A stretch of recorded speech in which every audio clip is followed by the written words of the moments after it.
Bom dia, boa tarde, boa noite, bem-vindos a mais um Acervo Fantástico. Estamos no nosso episódio número 17, encerrando a nossa grande temporada diabólica, né? Fizemos toda uma série, uma coleção de filmes que entravam nesse âmbito, né? De filmes de assuntos diabólicos e tal. E para fechar ela agora, a gente decidiu pegar um filme bem controverso que tá bem viralizado, assim, tá muito conversado, muito compartilhado nas redes sociais, apesar de que no Brasil mesmo ele não saiu, né? Não passou no cinema ainda, né? Mas ele foi lançado no streaming americano, né? Naquele Shudder, e já tá se divulgando e tal. Inclusive é um filme que, se sair na telona, eu vou querer assistir. Se chama Quando Acecha la Maldad, internacionalmente conhecido como When Evil Lurks. Não tem uma tradução oficial brasileira, né? Não foi lançado nem no streaming nem no cinema, mas na minha tradução como um ex-tradutor eu traduziria assim algo como Quando Espreita a Maldade, né? Filme argentino de 2023 do Demian Rugna, um diretor que está se especializando bastante nesse gênero, né, de terror e tal, né? Teve uns anos atrás o Aterrorizados, que fez um sucesso também na internet. Mas antes da gente começar a falar do filme, né, encerrar nossa temporadinha diabólica, deixa eu apresentar meus co-hosts, como sempre, né? Grande Igor, dá um oi pro pessoal. Olá, pessoal. Boa noite a todos e todas que estão escutando. Cavaleiros, ótimo estar aqui com vocês para falar de mais um filme aterrorizante nessa temporada diabólica nossa. E grande Diego. Olá, como estão todos, meus queridos oyentes? Eu sou Diego Núñez. Oyentes boludos.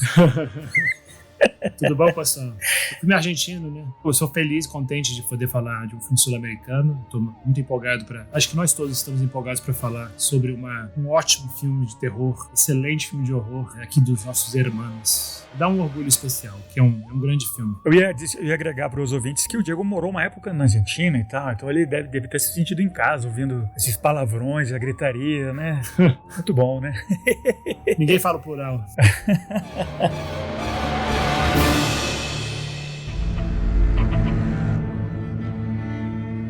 Realmente eu achei legal, né? Um gênero como o terror, que na América Latina em geral, né, tem ou dramas, né, tem um sucesso, inclusive chegam ao Oscar, né, filmes mexicanos, assim, argentinos importantes, até umas comédias, né, mas no Brasil, né, o que você mais vê no cinema é comédia e tal, e raramente um filme de gênero, né, aqui no Brasil teve aquele Bacurau, né, que tem drama, mas tem um elemento, assim, mais meio John Carpenter quase, né, e agora esses do Damian Rugna, né, esse da Quando Acecha la Maldad e outros que ele já dirigiu, né? É raro e é empolgante ver que a produção não é só aquela coisa de sempre, né? Dos dramas de cunho social, de crítica ou comédia, né? Quando aparece uma coisa diferente assim, é empolgante. Na América Latina como um todo, né? E entrando já no filme, né? Pra fazer o apanhado, é um filme que é um filme interessante que lida com assuntos que a gente andou falando muito nessa temporada diabólica, né? De gente possuída, a maldade, o diabo, não sei o quê. Só que ele tem uma vibe assim, meio filme... Ele tem um elemento que não é... A gente estava falando no episódio passado, né, do Suspiria, né? Não é uma vibe meio giallo, né? Mas tem um elemento desse terror italiano, assim, meio super bruto, assim, que rolou, inclusive, pós-giallo, né? Naquela época aqueles filmes meio canibalismo, não sei o quê, do Ruggero Deodato, né? Tem um elemento, assim, que é meio gore, meio o mundo tá acabando e tá tudo ferrado, né? É um pouco mais nihilista que os filmes americanos da mesma época, né? Tem um pouco desse sabor, assim, mas com uma mitologia toda própria, né? Que eu acredito que a maneira como esse mal se espalha tem um elemento meio, eu não sei como explicar, né? Meio, não só é um filme de terror, mas ele tem um elemento fantástico bem forte, né? Tem toda uma mitologia, umas regras do que tá acontecendo e tal, uma coisa meio quase fantástica, né? Um pouco além de... não tá mirando no realismo, né? É um terror assim que, por exemplo, né? O filme abre dois irmãos na Argentina no campo, né? Fazendeiros. Ele descobre que ali perto deles, num terreno vizinho, tem uma pessoa possuída, mas não é só isso, né? Não é a Regan do Exorcista, né? Um cara que parece tipo uma bolha humana, assim, um cara gigante, podre, e tem toda uma série de regras, né? Que você não pode simplesmente matar, e se vai matar tem que chamar um especialista com umas máquinas, assim, super, assim, de meio steampunk quase, e se for matar não pode ser com arma de fogo, porque aí é pior, você não pode usar eletricidade perto, tem uma série de regras, assim, uma mitologia própria, né? É muito interessante, né? A gente tá torcendo para que ele seja lançado, assim, oficialmente aqui no Brasil, que é um filme que quem curte terror, assim, vai curtir muito, né? Mas antes da gente já partir para falar sobre o filme e tal, a trama e as impressões, eu queria perguntar para vocês, né? O que vocês acharam desse filme, assim, por cima, né? De cara, né? Porque eu sei que eu assisti, depois o Igor assistiu, e a gente, quando tava falando pro Diego, né? Ele fez um pouco de terrorismo, né? De que, nossa, violência, não sei o quê, crianças, e a gente meio que deixou ele com o pé muito atrás, assim, a gente quase nem falou desse filme, tá? Mas, eventualmente, o Diego assistiu pra conversar hoje, né? Então, Diego, o que você achou do filme, pô? Pois é, eu tinha uma expectativa de que ele ia ser de altíssimo impacto, ia apresentar um horror bem verossímil e bem intenso, no sentido de retratar o sofrimento humano. Mas eu não achei isso, não. Não achei que é um filme que tem alguma influência ou que tem algum tipo de parentesco com, por exemplo, os filmes de alto impacto franceses de terror recentes, né? Não acho, porque, inclusive, por esse elemento que o Felipe mencionou. Ele é um filme muito, muito entranhado e que tem um elemento muito forte de realismo mágico, tem um elemento fantástico nele, típico da América Latina, assim, né? Então, por exemplo, é um universo que parece ser totalmente verossímil, mas ele tem algumas questões que são típicas desse mundo aí, desse microcosmo. Essas que o Felipe falou, especialmente, por exemplo, nesse universo onde se passa o filme, as igrejas parece que acabaram. Então começaram a aparecer encarnados, né? Começaram a aparecer pessoas possuídas pela maldade, inclusive em igrejas. Então as igrejas parece que foram proibidas pelo Estado, talvez. Ou então a população se revoltou. Isso é um aspecto muito interessante, as regras que o Felipe enumerou. Eu achei isso, e sem explicação, muito parecido com os contos de literatura de realismo mágico, que fez muito sucesso aqui no Brasil, né? Na América Latina, Colômbia, Gabriel Garcia Marques, Murilo Rubião aqui no Brasil, né? São universos altamente verossímeis, mas que tem um elemento mágico e cujos personagens eles consideram esse elemento mágico completamente parte do universo deles, assim, é completamente normal, é natural. Então, quando aparece esse homem possuído no início do filme, é muito natural pra todo mundo. Isso aconteceu, inclusive eles ficam muito putos, porra, tinha que aparecer esse homem possuído aqui na minha terra, e depois a gente vai falar sobre isso também, sabe? Sobre essa reação do Ruiz, que é um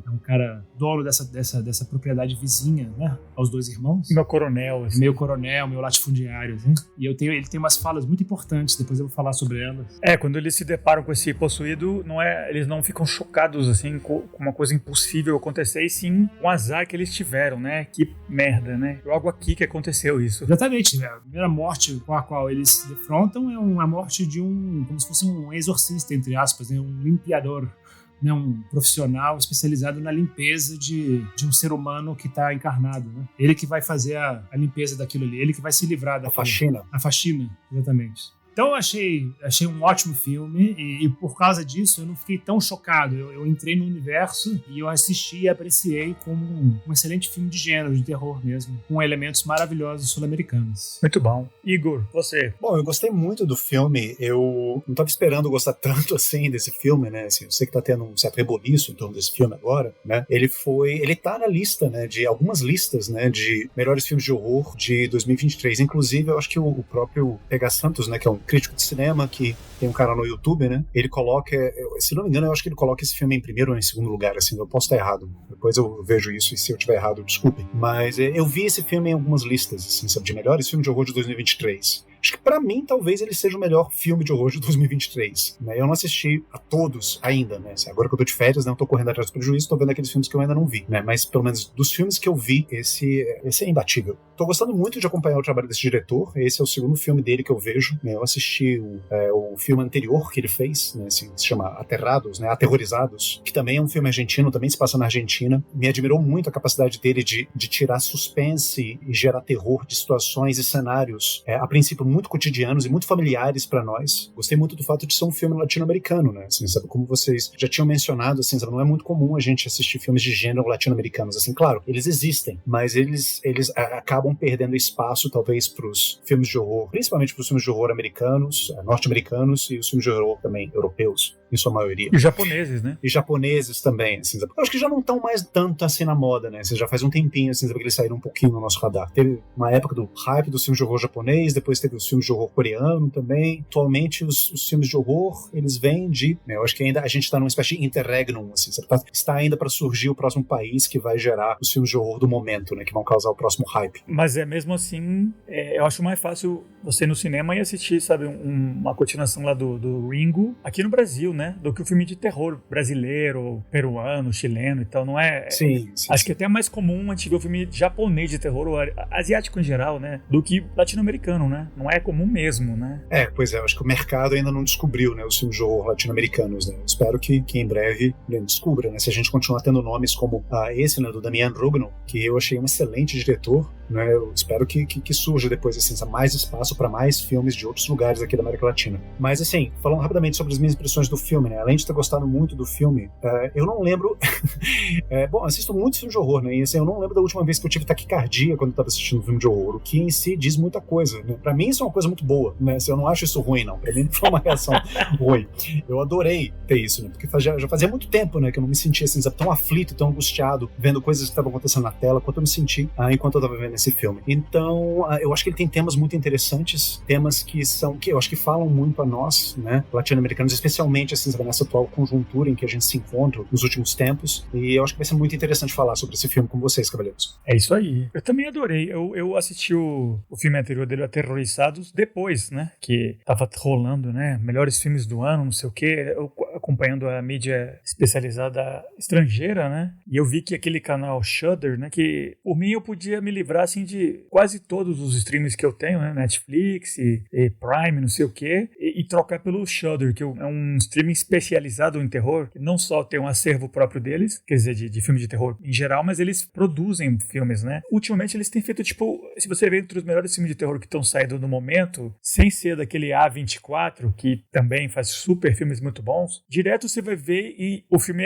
é produzido pelo Shudder. Teve um filme muito bom que chama Birth, Rebirth, com a Mary Ireland, que eu mencionei por fora do programa pra vocês, né? Aquela atriz daquele filme que eu recomendei, The Dark and the Wicked. Isso. E é um filmaço. Achei um dos melhores filmes de terror do ano. Assim, é uma releitura do Frankenstein, produzido por esse streaming Shudder. Esse próprio Dark and the Wicked, se eu não estiver enganado, também é produção do Shudder. Então, o filme é um site muito massa que não só tem esse serviço de streaming, né? Mas eles estão apostando em produção de artistas, autores novos, artistas, diretores e criadores de cinema não só dos Estados Unidos, eles investem em produção na Ásia, na América do Sul. O Rugna, inclusive aquele Aterrado também, se eu não estiver enganado, também teve apoio do Shudder. Então é foda, né? Mas é interessante, né, que com todos os defeitos que tem essa monocultura, essa morte da mídia física, né, que eu, por exemplo, era um grande adepto, né, a gente ficar na mão desses streamings, volta e meia aparece um que investe, né, que ajuda, né.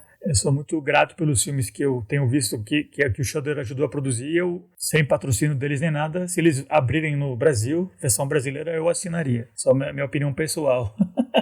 Um streaming especializado em terror, que apoia a criação de filmes novos, né? Mas falando então do filme mesmo, né? Tem esses temas que a gente falou, né?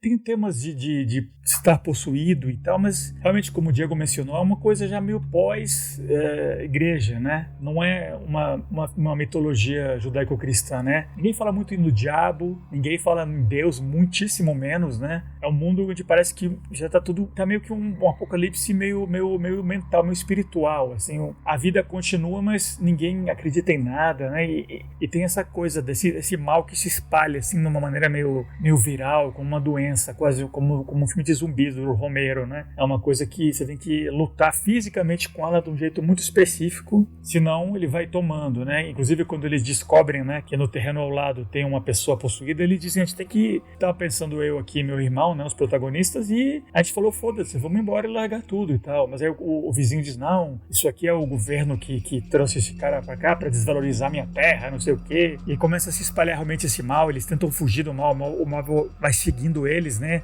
Pessoas parecem que morrem, mas o mal traz elas de volta, né? Cópias, imitações delas, né? Ele separou da mulher, né? Os 2 filhos dele moram com ela e mais a filhinha nova dela, né? E ele, nessa coisa, né, de, nossa, o mal tá chegando, a gente tem que ir embora. Eles não acreditam nela, acaba que ela morre, a filha morre, mas voltam, né? Tem essa coisa de que as pessoas, nesse mundo do mal, ninguém tá realmente morto, né? Tem um pouco disso, né? Eu acho que esse ponto é um dos pontos principais para a gente poder entender justamente esse universo bem específico que o filme caracteriza. Porque logo no começo do filme, assim que eles encontram o Podrito, né? Assim que eles encontram, né, o Uriel, que ele está sendo possuído por um demônio e ele está apodrecendo, literalmente o corpo dele está apodrecendo de todas as maneiras, né? E é uma cena bem repulsiva, né? Quando eles encontram ele, né? Assim, eu achei ótima essa cena. A mãe do Uriel, né? Ela fala assim, olha, eu tentei curá-lo de todas as maneiras, né? A gente já está há um ano rezando aqui. Aí nisso o personagem principal, ele vira pra ela assim, muito zangado, ele fala assim, sabe, você não sabe que todas as igrejas estão mortas. Eu acho que essa declaração que ele faz ao longo do filme, ela nos serve muito pra entender, assim, sabe, que universo é esse? É um universo em que, justamente, Deus, ou ele não existe, ou ele morreu, ou ele está ausente, ou ele nunca existiu, mas assim, é um universo em que as pessoas não podem contar com a ajuda de Deus. E aí dentro desse universo é muito interessante, porque quando você tem a figura do possuído pelo demônio, que aparece em outros filmes, né, e a gente já falou sobre o Exorcista, a gente falou sobre filmes em que essa figura aparece, né, o possuído. Quando aparece o possuído pelo demônio, ninguém pensa em chamar um exorcista, né, porque nesse universo, os exorcistas, eles não servem pra nada, né, já que a gente tá falando da ausência de Deus, né, da ineficácia de Deus, um padre, alguém que seja, não é uma figura religiosa, é um faxineiro, né, como é que ele chama lá no filme, Diego? Você que lembra do nome? Acho que é limpiador. Limpiador, né, que seria uma espécie de faxineiro. E é uma figura que não é um procedimento muito religioso, né? Como eu mencionei, né? Tem um equipamento meio steampunk, assim, uns elementos que parecem tipo um telescópio, né? Umas facas, uma coisa. Não tem nada a ver com rezar, com entrar em contato com a bondade, né? Com uma coisa além, superior. E não, é uma coisa que você tem que executar uma pessoa, só que tem uma liturgia muito específica física, né? Não tem nada de pedir, né? Não tem nada a ver com bondade, com amor, né? Com combater o mal. É uma coisa bem difícil. Você tem que matar essa pessoa de uma maneira bem específica para acabar com essa doença dela, né? É um troço meio biológico quase, né? Eu achei maravilhosa uma frase da mãe do Uriel, né? Mãe do possuído, né? Que eles chegam lá, os vizinhos, né? Os dois irmãos estão conversando com ela, né? E aí eles falam que eles encontraram esse corpo, né? Mutilado, né? Cortado ao meio, do limpiador. E ela fala que estava esperando esse faxineiro há muito tempo para matar o filho dela. Alguém tem que matar meu filho. E ela fala isso sem avisar. Você está assistindo o filme pela primeira vez, né? E vem uma mãe, assim, normal do povo, assim, legal, assim, uma mãe, e com um filho menor do lado dela, humilde, e ela fala, eu tô esperando um tempão alguém vir matar meu filho, da maneira correta. É uma frase quase realmente uma história meio Garcia Marques, assim, né? Essa fala, assim, é bem realismo mágico, né? Tanto aqui fica óbvio, né? Não é uma coisa chocante. Assim que eles veem o filho dela, né, adulto, não é uma coisa assim, essa mulher é uma louca. E não, realmente, né? Esse cara aqui tinha que ter sido limpado já faz tempo nesse mundo onde eles vivem. Mas causa um impacto, né? Causa um impacto quando você vê o possuído pela primeira vez, né? Eu acho que um dos horrores do filme tá justamente nesse contato, nesse primeiro contato, né? Porque você não tá esperando, né? Você não sabe sobre o que é o filme, né? Pra onde que o filme vai até então. E é impressionante porque o filme ele já começa te mostrando uma cena absolutamente grotesca, né? E nauseante, né? Que é possuído deitado na cama babando aquela gosma meio verde e tudo mais. Eu acho que nesse universo, então, sabe, em que Deus está ausente, ou Deus não existe, ou jamais existiu, eu não sei, é interessante então que eles tratam o mal como sendo uma espécie de doença, algo que pode ser, algo que é contagioso, algo que é adquirido através do contato com uma outra pessoa que também está possuída. Então há um elemento biológico, há um quê de body horror nisso aí que a gente está falando. E só uma última coisa assim, eu achei interessante também a caracterização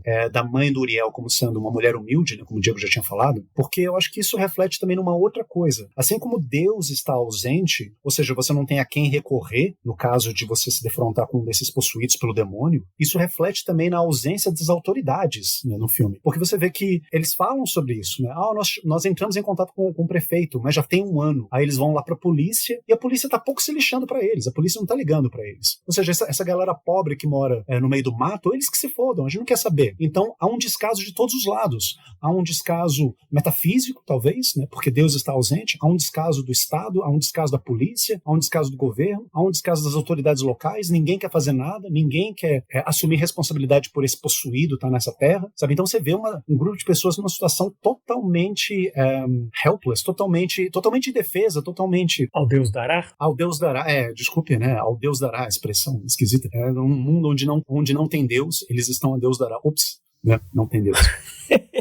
Mas realmente esse é um elemento interessante da história, que nós seguimos esses dois irmãos, né? Eles são uns fazendeiros, assim, eles estão, eu não diria que são, tipo, coronéis, que nem esse vizinho Ruiz, que eles mostram a casa dele, o jeito como ele mora, e ele é realmente o cara mais rico, né? Só que ao mesmo tempo, a casinha, esse casebre onde começa essa doença toda, é do pessoal bem pobre, assim, meio indígena, né? Eles falam com um sotaque diferente, né? Meio guarani, eu diria até, né? Pelo estilo de falar. E tem um elemento também de social também, né? Que sempre tem na literatura latina, né? É o cara rico que chega e começa a cagada, né? Ele insiste em levar o cara embora, ele deixa o cara cair do carro, ele diz foda-se. Depois, quando ele descobre que o mal realmente se passou para os animais dele, ele atira numa cabra, que é uma coisa que é proibidíssima, né? Que incentiva mais mal. Então, o pessoal pobre estava lidando com aquela merda lá, um ano sem recurso, esquecido pelo Estado, sem Deus e tal, mas estava segurando ele lá dentro, né? Assim que chega o dono da terra lá, aí que se fudeu tudo, né? Eu ia comentar esse negócio do Estado, porque foi uma coisa que me chamou muita atenção a segunda vez que eu assisti o filme, né? Porque ele, realmente, isso não é mesmo uma coisa incidental no filme, é um elemento muito forte, muito importante, que todas as autoridades no filme, especialmente as autoridades policiais, elas são completamente indiferentes ao destino das pessoas que moram lá, tanto na fazenda quanto na cidadezinha ao lado. Então, é um Estado completamente ausente, né? Há uma promessa de enviar um faxineiro que demora um tempasso para chegar, mas que acaba sendo assassinado, e depois para chamar outro faxineiro vai demorar pra caramba, e a polícia não quer saber, né? Os dois irmãos vão lá na delegacia depois e vão denunciar e falam, meu Deus, você não tem ideia, isso vai se espalhar pela terra inteira, sabe? Vocês não sabem, não conhecem a nossa história, sabe? Isso vai se espalhar e isso vai ser um pandemônio, milhares de pessoas vão morrer e vocês não vão fazer nada? A gente tem que ligar pro prefeito, sabe? E eles falaram, não, mas o prefeito já sabe, e aqui a gente tá esperando algum agente da saúde para chegar, para fazer alguma coisa. Enquanto isso, a gente não faz nada. Ou seja, acho que isso alicerça muito, diferente dos filmes de terror, especialmente os norte-americanos, né? Acho que isso alicerça o filme muito na realidade sul-americana, de uma maneira muito, muito convincente e intensa e bem feita. Porque, de fato, se a gente pensar bem, um dos maiores males do Estado, né, especialmente aqui na América do Sul, é a conivência com o mal, é a conivência com o crime, é a corrupção, é realmente a indiferença com relação ao sofrimento e à fome do povo. Um Estado completamente diferente. Nesse filme ele mostra bem claro isso, assim, que a proteção e a segurança do povo, realmente o Estado é completamente indiferente, eles se lixam, não tem nem ódio, não tem nem necessidade de controle, e não é um Big Brother, assim, sabe, não é uma... Nem piedade, né? Não é piedade, é completa indiferença ao destino das pessoas, que é muito real. Os políticos estão se lixando se o hospital vai ter médicos bons, se vai ter leito suficiente, não estão nem aí para isso. Eles querem saber se vão ser reeleitos. Então acho que é um elemento assim que, nossa, deixa o filme muito mais potente. É que você vê que, por exemplo, esse filme refeito nos Estados Unidos, né? Certamente teria um elemento, ou um xerife, uma coisa meio heróico, né? Ou até o exército, né? Em algum momento ia ter uma barricada dos soldados e tal. E realmente aqui é a pura ausência total de Estado, a ausência de tudo, né? Não tem instituição nenhuma, não tem instituição religiosa, não tem instituição política, social, nada. É só as pessoas soltas tentando lidar com esse mal lá que pode ser o fim do mundo mesmo, né? E não tem... Eles, né? É uma coisa completamente abandonados, né? E é interessante, né, que é um filme que também não se passa em Buenos Aires, né, uma cidade grande, né, onde tem aquela coisa urbana, né, o caos, mais pessoas correndo, gritando, né? É uma coisa rural, super erma, né? Então você tá sempre no meio do mato, então você sabe que tá acontecendo alguma coisa, mas até que ponto, né? Porque não tem aquela coisa, aquela reação, né? É uma coisa meio... Se você tá no meio do nada, né? Se ninguém tá olhando, né? E daí, foda-se, né?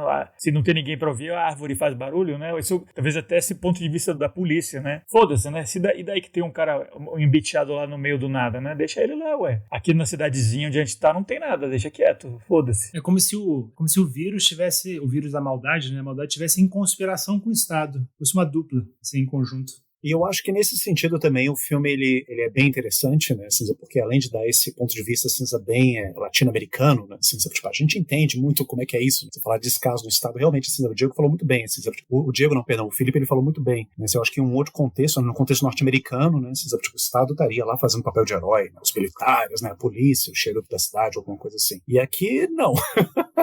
A gente sabe muito bem que o Estado ele não cumpre esse papel, né? Tanto nos filmes quanto na vida real. Mas, além desse elemento latino-americano, assim, tem uma outra coisa que eu acho que é bem interessante desse filme, é que ele subverte um pouquinho. Não sei se chega a subverter exatamente, mas assim, ele é um pouco diferente, assim, sabe, daquele preceito básico que se tem quando você está realizando um filme de horror. E eu vi isso quando eu estava vendo um podcast que eu gosto muito chamado The Evolution of Horror, né? Especificamente sobre um episódio sobre o Suspiria.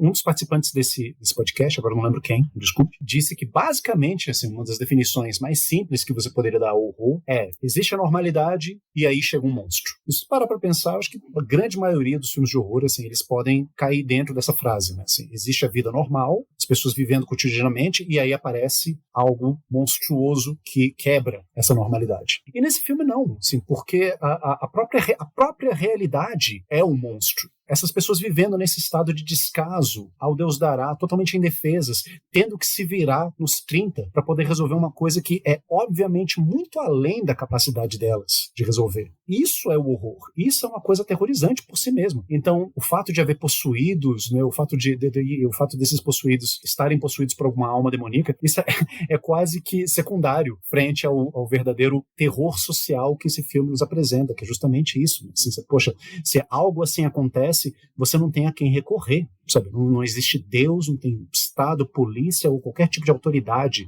Fazendo uma psicanálise selvagem aqui do filme, assim, sabe? Tipo, é um filho sem pai, perdido no mato, sem cachorro, no meio do escuro, à noite. Você vai rezar pra quem? Você vai gritar pra quem? Ninguém vai vir te ajudar. Isso é realmente aterrorizante. Com certeza. Tem um outro elemento interessante da trama que eu queria mencionar com vocês, né? Dessas regras, né? Que fica muito claro desde o começo do filme que eles não podem simplesmente se livrar dessa pessoa encarnada, né? Que inclusive cujo corpo vai dar a luz a um mal, que é o que eles dizem uma hora lá, matando ele, ou sabe, enterrando, queimando, né? Tem toda uma série de regras a serem cumpridas, e achei interessante que é um elemento que também se põe em contraposição, né? Com filmes parecidos que a gente veria nos Estados Unidos, né? A versão filmes mais tipo zumbi mesmo, né? Eles usam umas espingardas lá no filme, mas eles não podem usar, né? Porque arma de fogo é uma coisa que piora o problema, aumenta, espalha o mal mais, você não pode lidar só dando tiro nas coisas, né? E não só isso, né? É um filme, parece que esse mal, essa maldade antiga, ela tem que ser combatida da maneira mais primitiva possível, né? Você não pode usar a luz elétrica, porque o mal se espalha na sombra gerada pela luz elétrica, você não pode simplesmente dar um tiro com uma arma de fogo, né? Tem todo um elemento meio antigo, né? Meio pré-humano quase, assim, né? Tem o celular também, né? O celular, tem uma hora que a ex-mulher do protagonista morre e depois que esse mal traz ela de volta, ela liga pra ele, né? Começa a falar, não, odeio pra todo mundo, você é um merda, eu tô indo buscar meus filhos e tal. E ele sabe que ela já morreu atropelada, mas ele, né, fica ouvindo, né? Então a tecnologia não tá pra ajudar em nenhum momento e não só não ajuda, é uma das fontes do problema, né? Essa coisa é bem em contraposição com jogar um míssil, com dar um tiro no zumbi na cabeça, né? É uma coisa que está muito além da sociedade, né? Eles não só estão no meio do nada, mas as poucas ferramentas que eles têm não podem ser usadas também, né? Ficam mais desprovidos ainda. Eu acho que isso é uma ideia muito interessante e realmente, provavelmente, isso seja uma reação a esse excesso de violência e de virilidade, masculinidade e explosões e mísseis e tiros dos filmes de terror americanos, né? Porque tem uma fala clara, que é uma fala da mãe dos irmãos, que ela fala assim, ela resume bem, ela fala, uma das regras principais é você não pode machucar os possuídos. Não é nem matar com tiro, você não machuca eles. Não pode, você não mexe com eles. Tem uma maneira específica, primitiva, igual o Felipe falou, perfeito, de realmente resolver esse problema, né? Faxinar esse problema. E eu acho que uma coisa que eu queria tocar com vocês também, em cima da pergunta do Felipe, talvez seja um único defeito do filme, é que os grandes motivadores de uma sequência para outra, né? Os grandes pontos que levam o filme de A para B, de B para C, de C para D, são decisões que os personagens masculinos tomam em momentos de fúria, de raiva, de macheza.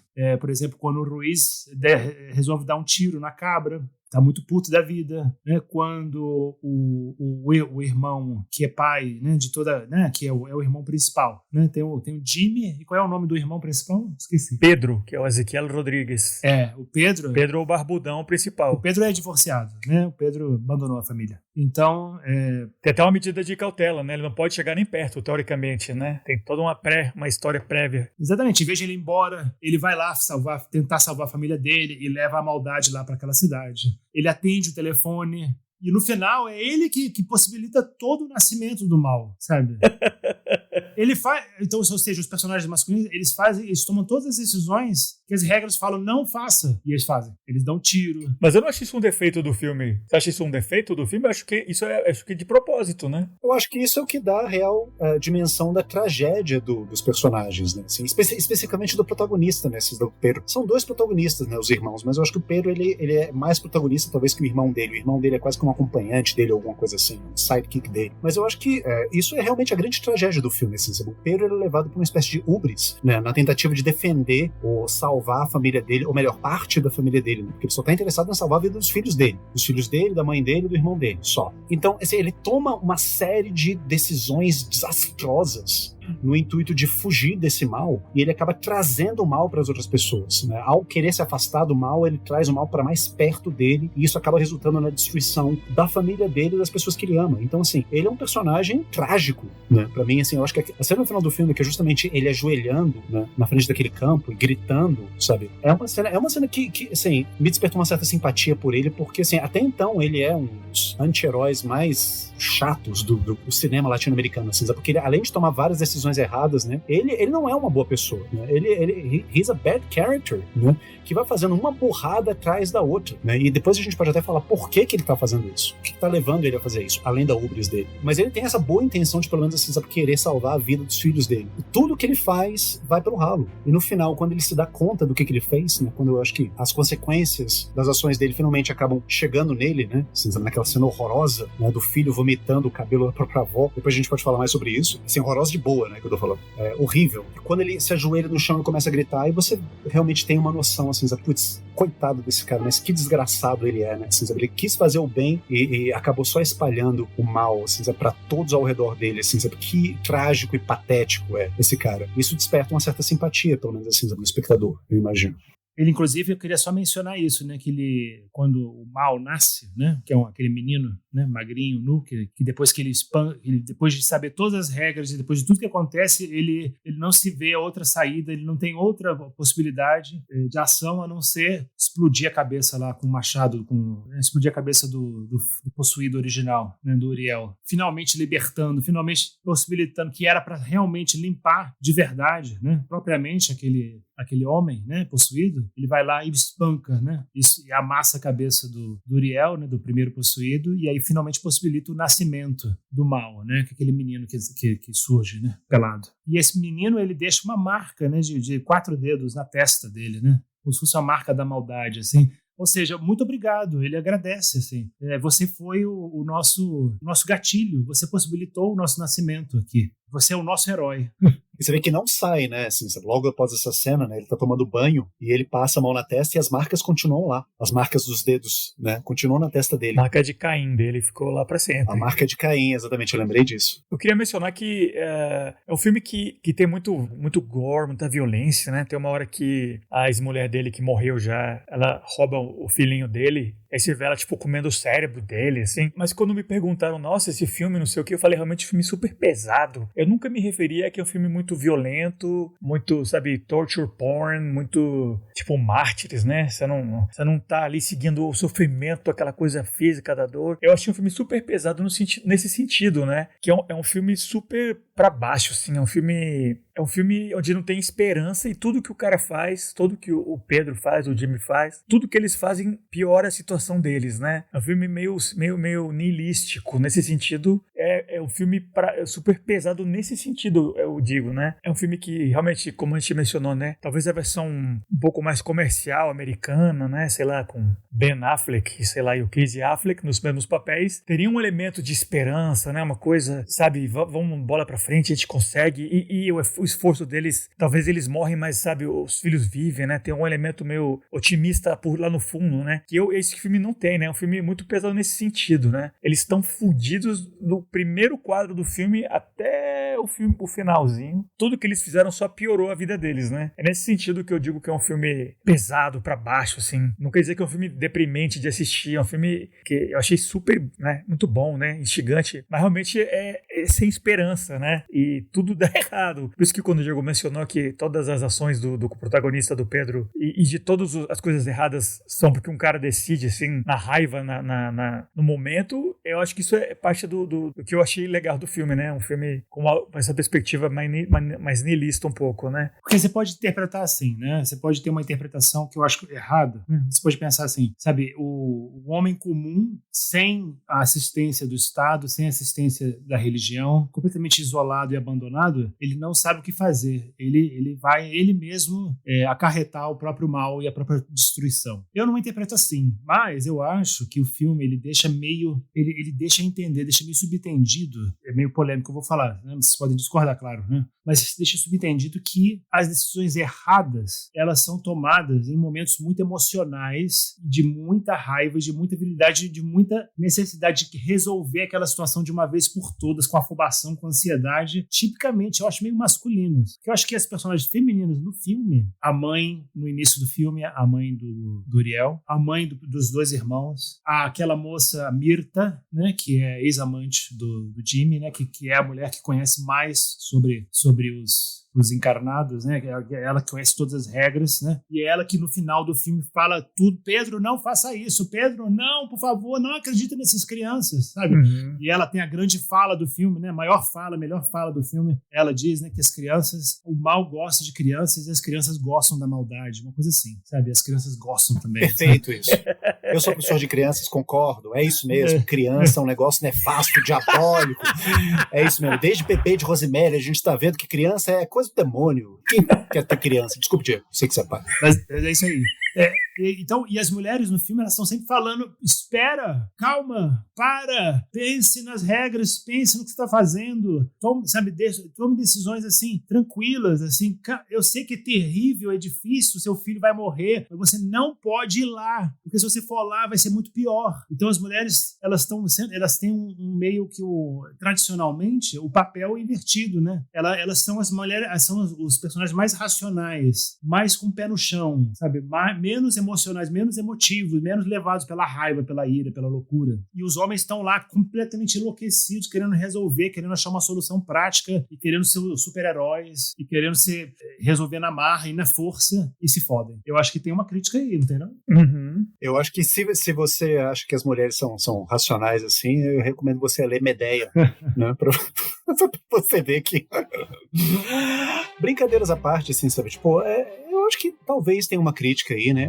Claro, assim, a gente tá falando de... Eu acho que, como eu já tinha mencionado isso, talvez um suspiro, né? A gente tá falando de construtos sociais, né? Que levam a gente a pensar estereotipicamente no que seria uma ação tipicamente masculina, uma ação tipicamente feminina. Não tinha parado pra pensar por esse ângulo, não, assim, mas eu acho que pode ser, de repente, assim, uma crítica a essa masculinidade brucutu, né? Campestre. Latino-americana? De querer apostar na força pra poder resolver. Latino-americana também, assim, sabe? Bem argentina e latina em geral, né? Eminentemente patriarcalista, de querer resolver a coisa na força, né? Assim, no peito, assim, tipo, não, chá comigo aqui que eu dou conta. Que é, talvez, né, assim, voltando, assim, para aquele aspecto trágico, né, do personagem principal, né, o aspecto trágico do Pedro, né, talvez esteja aí justamente a ubris dele, né, de querer resolver isso sem a ajuda de ninguém, sem ouvir os conselhos de ninguém, novamente pensando, assim, sabe, que ele é um homem, assim, sabe, dentro desse contexto em que não há ajuda de parte alguma, mas daí achar que ele consegue resolver tudo sozinho, sem dar ouvidos ao que as outras pessoas ao redor dele estão dizendo para ele fazer. Eu acho que isso acabou propulsionando mencionando, sabe, o destino trágico que ele e a família dele tem, mais principalmente assim, que recai sobre a família dele, mas que ele acaba sentindo as consequências, né? Ele termina um filme, eu falei de Medea agora há pouco, né? Mas assim, ele termina um filme assim, sabe, quase que um Édipo, né? Tendo que se exilar fora da cidade, né? Totalmente destruído pelas consequências das suas ações. Mas eu queria fazer uma pergunta para vocês também, assim. Acho que esse filme, ele caracteriza, pegando esse gancho nisso que o Diego falou, a gente tem que mencionar a questão das crianças nesse filme, que realmente é uma coisa assim muito, muito marcante, né? As crianças são o mal. Aliás, filme de horror satânico, né? Criança é um negócio meio demoníaco.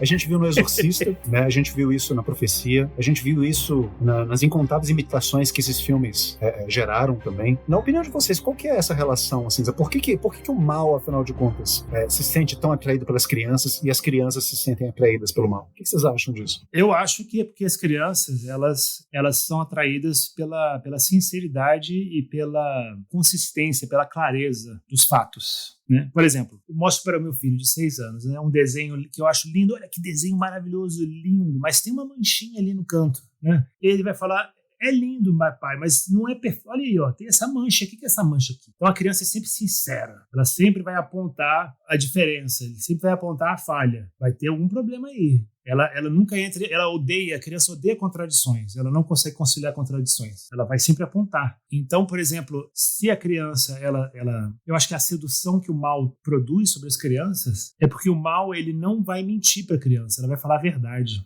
A criança vai ver, né?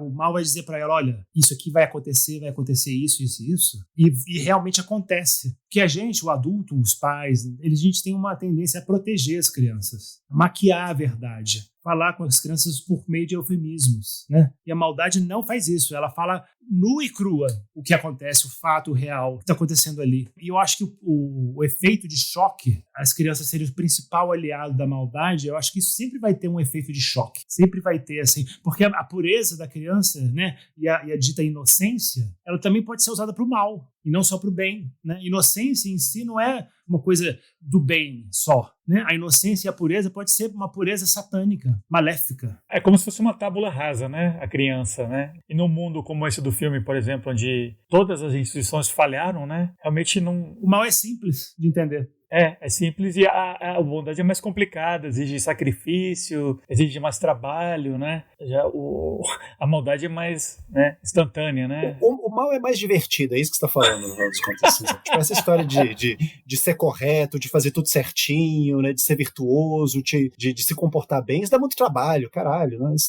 O legal é você tocar o foda-se, né, tacar o fogo e todo mundo, matar todos os adultos, fazer que nem aquelas crianças lá da escola fizeram.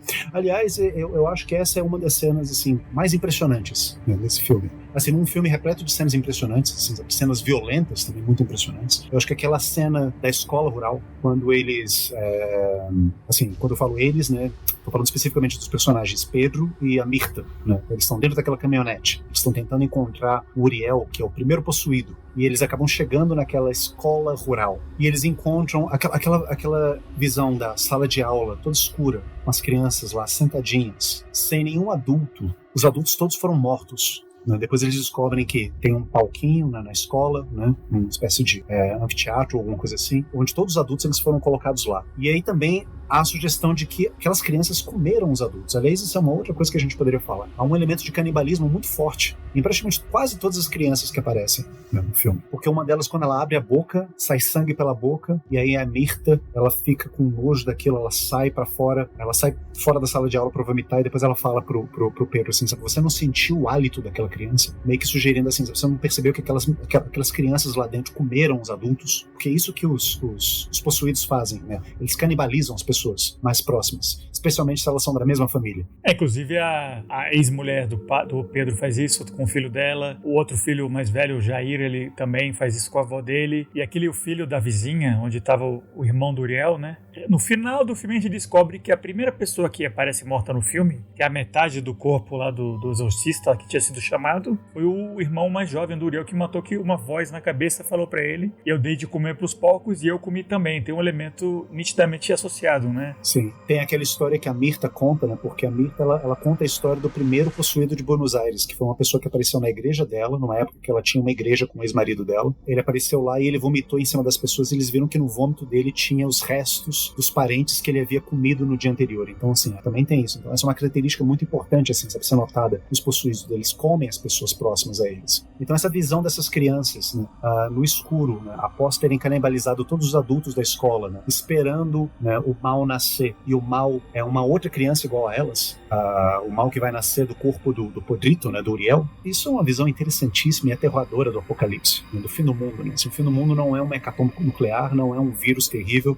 O fim do mundo é um grupo de crianças que acabou de matar todos os adultos, esperando o mal derradeiro surgir das entranhas de um outro homem. Isso é muito forte. Eu achei isso muito forte. Meu, Colheita Maldita, né? Melhor, né? Porque isso é um filme horroroso. Com certeza. A série toda é péssima, mas pra fechar sobre isso das crianças, né? Que isso não é uma invenção desse filme, né? O fato que as crianças gostam do mal, o mal gosta das crianças. Tem toda uma tradição. Nós mesmos, como o Igor mencionou, a gente já falou de vários nessa temporada agora, né? A profecia. O que tem de assustador no Damien, né? O que tem de assustador na Reagan, no bebê de Rosemary, né? Que é um bebê.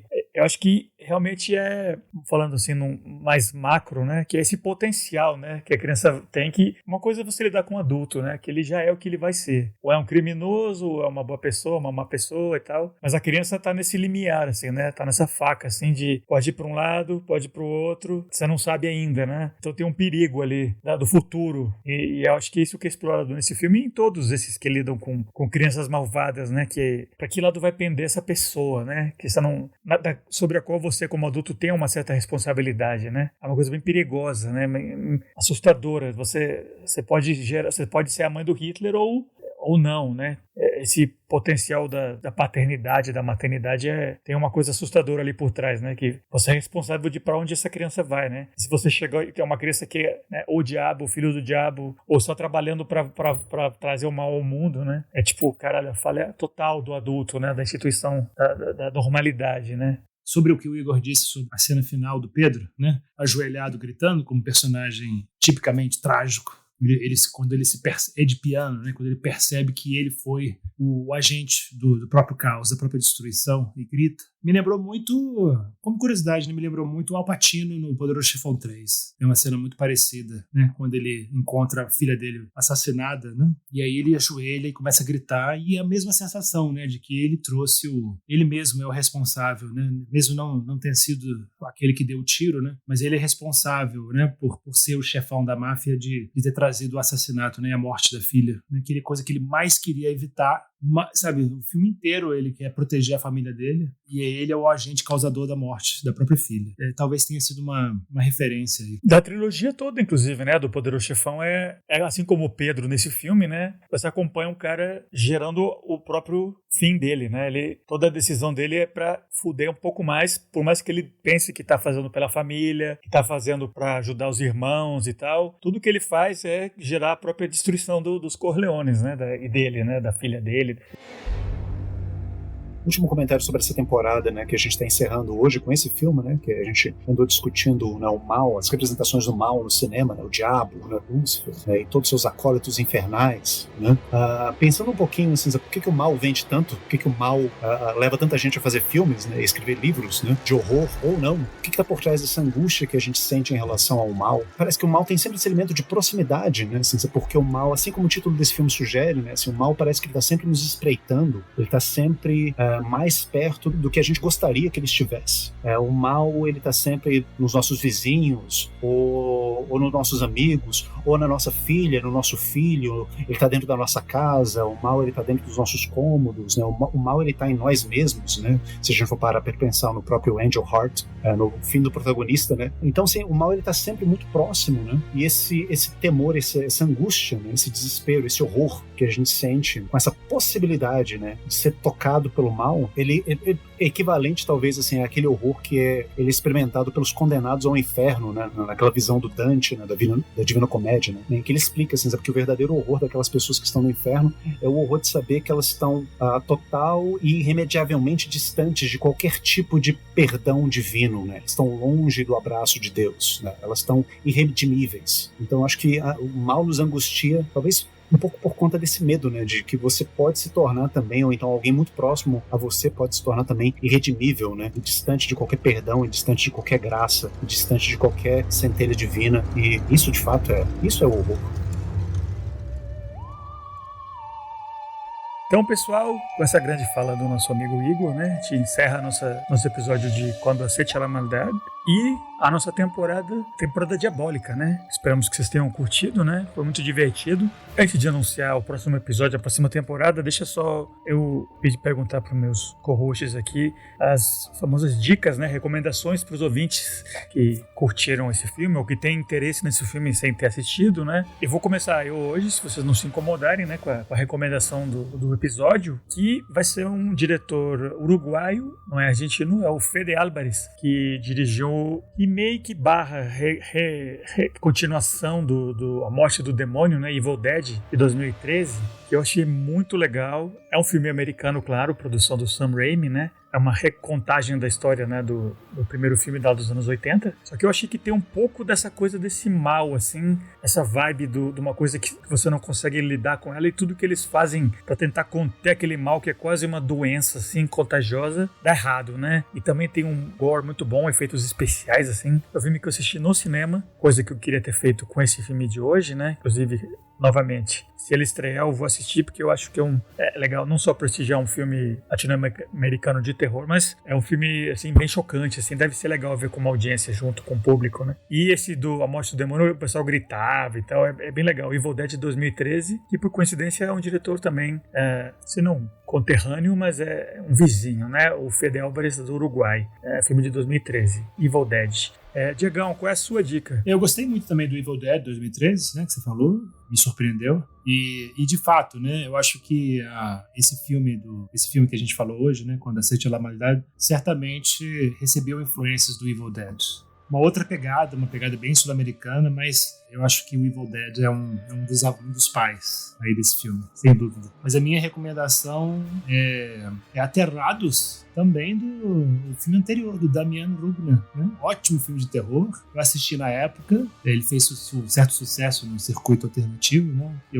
2017 eu estava também loucamente assistindo filme de terror, fazendo meu HD com todos os filmes grandes, filmes de terror de todos os tempos, né? E vi que Aterrados estava lá na recomendação e assisti. E é um filme diferente desse filme que a gente falou hoje, é um filme que também pega filmes americanos como referência, tipo The Conjuring, A Invocação do Mal.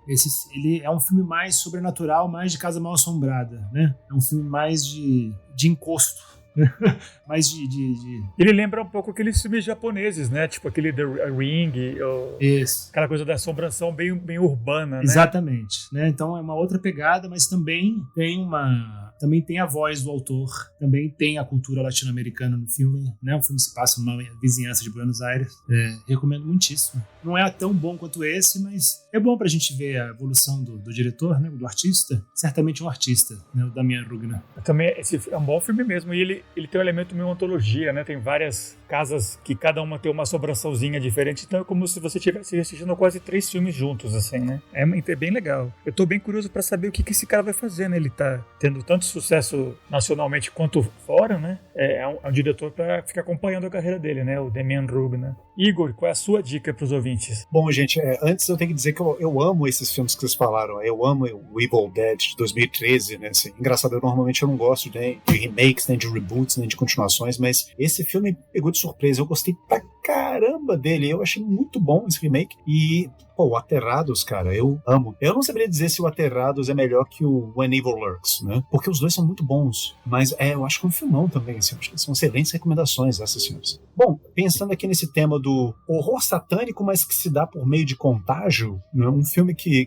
traz um pouco esse tema, né? E que eu gostei muito, é aquele filme espanhol, Rec, né? Eu tô falando do primeiro filme, né? De 2007. É um filme excelente, assim, terrorzão de primeira, prendeu minha atenção atenção do começo ao fim. É um filme curto, né? Graças a Deus é curto. Eu falo graças a Deus porque eu tive muito medo. Aí vem uma confissão minha, assim, isso aqui é vexaminosa, mas eu tenho que fazer aqui. Vou vir a público com vocês. Quando esse filme saiu em 2007, eu vi o trailer, eu assisti o trailer desse filme. Eu fiquei super empolgado, mas eu não tive coragem de ir ao cinema para ver esse filme. Eu esperei esse filme sair em, não sei, eu acho que DVD na época, para poder assistir, porque eu falei, cara, eu vou passar mal nesse filme. E de fato, eu não passei mal, né? Mas eu fiquei com muito medo, especialmente aquela cena final do filme, que eu não vou falar agora pra vocês, porque senão eu vou dar um spoiler aqui, uma das melhores sequências de horror do cinema contemporâneo. É muito boa aquela cena final. Mas bom, recomendo, né? Se você gosta dessa linha de body horror, né? Horror físico, com uma pitada metafísica, né? Assim, sabe? Coloca um pouquinho de catolicismo latino, no caso espanhol. Hispânico, né? Hispânico, né? Acho que Hack é um bom filme pra vocês assistirem. Hack é ótimo, excelente. É um dos poucos, assim, desse gênero found footage, né? Que simula uma câmera encontrada, né? Que foi popularizado pela Bruxa de Blair, né? Que virou uma febre depois, tanto filme ruim. Esse Hack é uma das grandes exceções, assim, que super bem feito. Aquele senso do lugar, daquele prédio já é muito legal. É realmente uma boa dica. E realmente, né? Por coincidência, as dicas todas têm algum elemento latino-americano ou hispânico em geral, né? Espanhol, um filme argentino, um filme com um diretor uruguaio, né? Então, a gente conseguiu manter um certo elo com Quando Aceite la Maldade. E é isso, então. Nossa temporada diabólica encerra com esse filme, mais ou menos, né? Porque a gente vai agora começar uma temporada nova, terror espacial, ficção científica com terror no espaço, envolvendo alienígenas, nave espacial, o que for, mas terror espacial. A gente já escolheu os filmes aqui e eu falo que a temporada diabólica mais ou menos acabou, porque o nosso primeiro filme da próxima temporada de terror diabólico, eu acho que poderia ter facilmente entrado nessa temporada diabólica. É o Event Horizon, O Enigma do Horizonte, um filme do Paul W.S. Anderson, dos anos 90, né, com Sam Neill, que eu acho que tem muito a ver tanto com uma temporada de terror espacial quanto uma temporada diabólica. Tem body horror, tem gente possuída, só que é no espaço. Então a gente vai lentamente se desvencilhando do diabo e indo numa direção nova nessa nova temporada. E é isso, pessoal. Vamos dar tchau para os ouvintes. Diegão. Alô, pessoal. Vejo vocês no Event Horizon, Enigma do Horizonte. E realmente, como o Felipe falou, tem um elo com essa temporada, porque inclusive tem visões assim muito, muito rápidas assim do inferno. Então, filmão, o único filme bom do Paul W.S. Anderson.